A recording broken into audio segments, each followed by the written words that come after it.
Namaste friends, welcome to Feasty Sisters.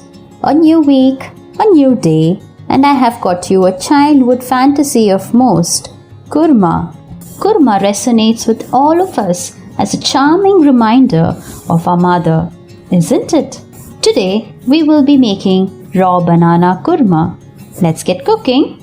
Let's check out the ingredients. I have taken 2 medium KACHCHE KELE or raw bananas, peeled and diced and soaked in water, 2 medium-sized onions, fine chopped, 5 red chilies, 5 medium-sized tomatoes, fine chopped, a nice handful of coriander leaves for garnish, half a cup of freshly grated coconut, 15 to 20 garlic cloves, half to 3/4 teaspoon of fennel seeds or saunf, 3/4 tablespoon coriander seeds or dhania seeds, 1 tablespoon of chana dal, and a good juice of 2 medium-sized lemons.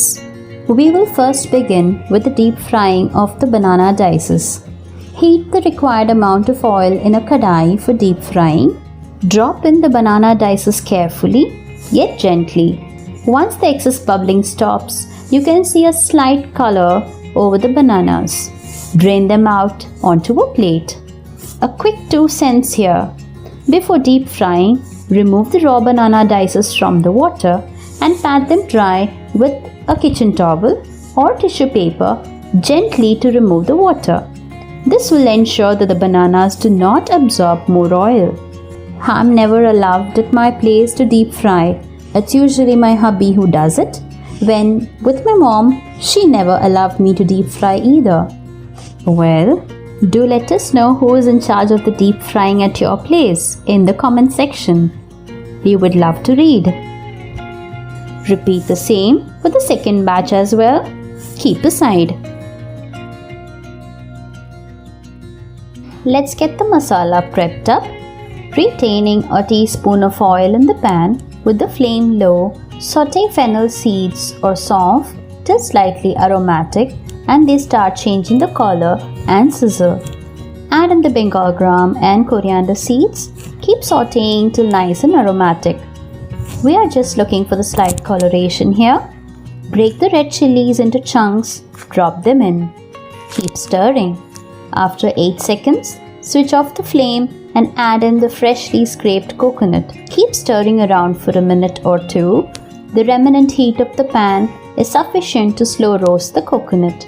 Allow to cool and remove into your mixie jar. Later, blitz it into a fine paste with the help of a little water. With all the prep done, let us make the dish now. We'll take 1 tablespoon of oil in the kadai, heat it at low flame, add in the garlic and saute till light and slightly golden. Add in the chopped onions and cook till translucent with a pinch of salt. The salt will help in quick cook on the onions. Upon that glazy appearance, add in the chopped tomatoes and cook until nice and partially mushy with the release of oil over the periphery. The raw smell turning into a nice sweet scent. Add in half teaspoon of turmeric powder now. Mix and allow to cook. This is a secret ingredient here that helps achieve the final shine in our dish. After a minute, drop in the fried banana chunkies and mix in. Spread the ground paste over it and allow the bananas to slowly seep in the paste and its flavor. After a minute or 2, add in the salt. Gently incorporate the paste into the contents in the kadai. Add half a cup of water and cook for 4 to 5 minutes. Add another half to 1 cup more depending on the consistency you require. We generally prefer a less flowy kurma, hence I've added 3/4 cup of water. Allow a nice boil gurgling through. Sprinkle a generous helping of the fine chopped coriander leaves. Adjust the water content here since the Bengal gram in the paste and the bananas will drink up the moisture. Switch off the flame and pour in the lemon juice. Stir it in.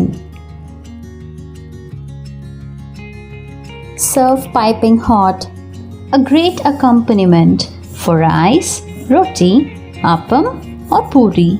The paste lapping up the bananas makes for a relish eat, with the zing of the lemon and the freshness of the coriander cutting through. How did you like this korma? Let us know in the comments below. Please do not forget to like, share and subscribe to Feasty Sisters by hitting the bell icon. Bye-bye.